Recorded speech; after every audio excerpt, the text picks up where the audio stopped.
Hello everyone, মই কল্যাণী। আজি মই আপোনালোকলৈ এই ভিডিঅ'ত সিজন ফুলৰ বাবে মাটি কেনেদৰে প্ৰস্তুত কৰিব লাগে তাৰ ওপৰতে ভিডিঅ'টো দিম বুলি ভাবিছোঁ। যিহেতু এতিয়া সিজন ফুলৰ বতৰ, সকলো ফুলপ্ৰেমীয়ে সিজন ফুল লগোৱাত ব্যস্ত হৈ পৰিছে আৰু নাৰ্চাৰীবিলাকতো সিজন ফুলেৰে উভৈনদী হৈ পৰিছে। যিসকলে আগতীয়াকৈ ফুল লগাইছিলে তেওঁলোকৰ অৱশ্যে ফুলবোৰ ফুলিছেই। বৰ্তমান মোৰো কিছুমান ফুল ফুলিলে আৰু কিছুমান ফুল মই নতুনকৈ লগাইছোঁ।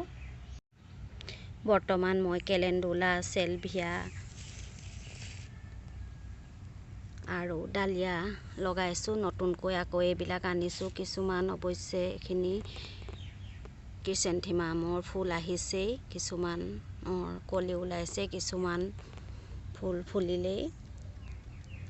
আজি মই আপোনালোকক কেনেদৰেনো মই মাটি প্ৰস্তুত কৰোঁ তাৰ ওপৰতে ভিডিঅ'টো দিম বুলি ভাবিছোঁ।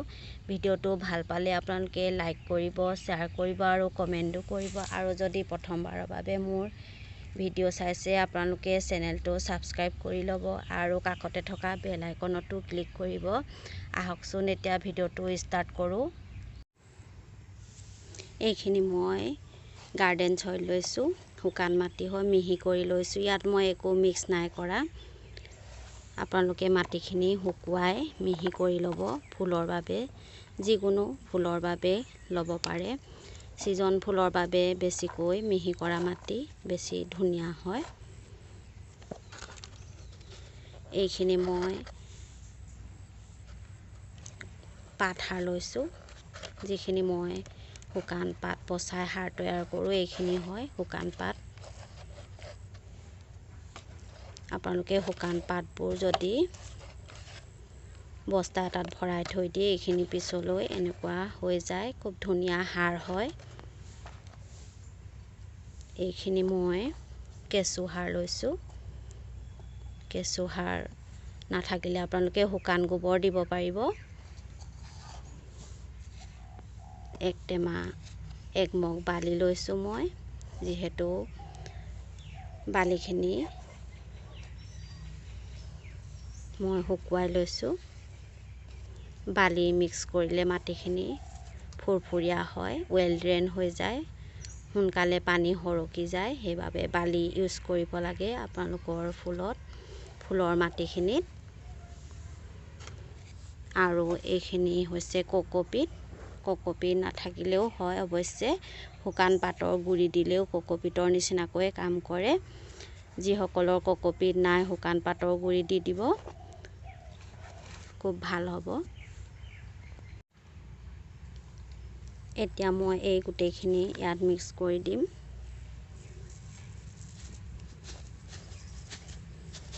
বালি গোটেই মগটোৱে দি দিছোঁ। এইখিনি পাত সাৰখিনিও মই মিক্স কৰি দিছোঁ। এইখিনি কেঁচু সাৰখিনিও দিলোঁ মই, এক বাতি দিছোঁ। কেঁচু সাৰ এক বাতি আৰু পাত সাৰো মই এক বাতিয়ে দিছোঁ।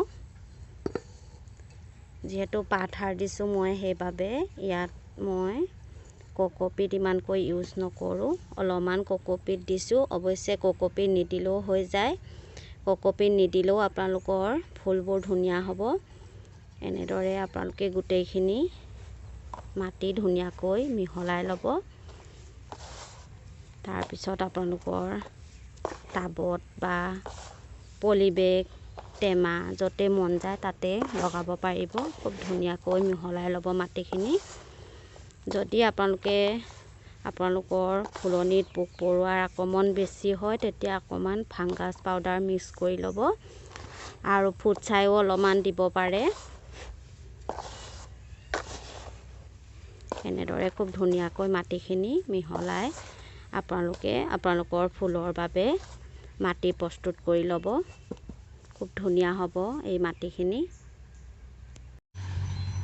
মাটিখিনি মই ধুনীয়াকৈ মিলাই ল'লোঁ। এতিয়া মই এনেকুৱা প্লাষ্টিকৰ টেমাতে ফুল লগাম। মোৰ যিহেতু এতিয়া টাব আনি থোৱা নাই, আটাইখিনিতে ফুল লগোৱা হৈ গৈছে। প্লাষ্টিকৰ টেমাটো খুব ধুনীয়া হয় সিজন ফুল।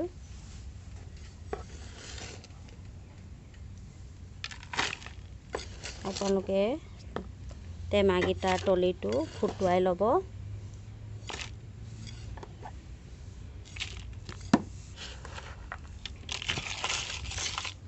মাটিখিনি শুকাই থাকিলে বেছি ভাল হয় যিকোনো ফুলৰ বাবে।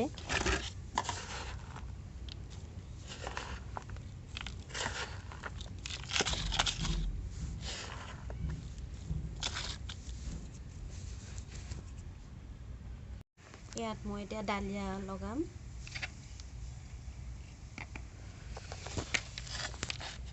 এনেদৰে আপোনালোকে পুলিবিলাক লগাই দিব, খুব ধুনীয়া হ'ব।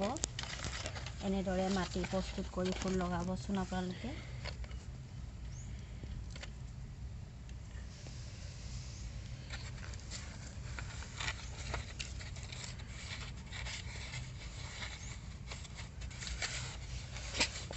এনেদৰে আপোনালোকে যিকোনো ফুলৰ বাবে মাটি তৈয়াৰ কৰি ল'ব।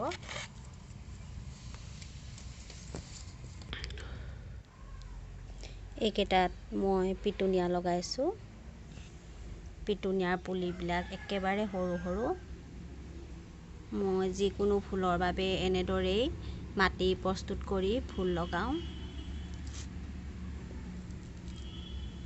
প্ৰথমতে আপোনালোকে দুদিনমান ফুলৰ পুলিবিলাক ছাঁত ৰাখিব। তাৰপিছত আপোনালোকে ৰ'দলৈ উলিয়াই দিব, যিহেতু ছিজন ফুলে ৰ'দ খুব ভাল পায়।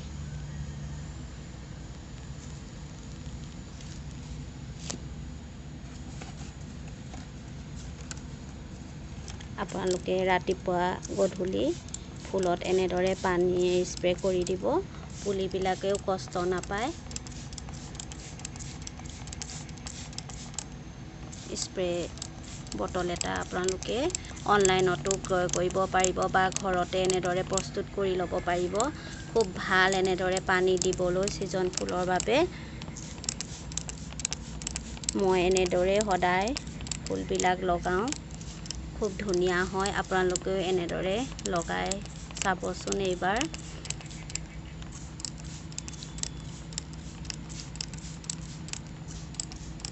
আজিলৈ আহিছোঁ।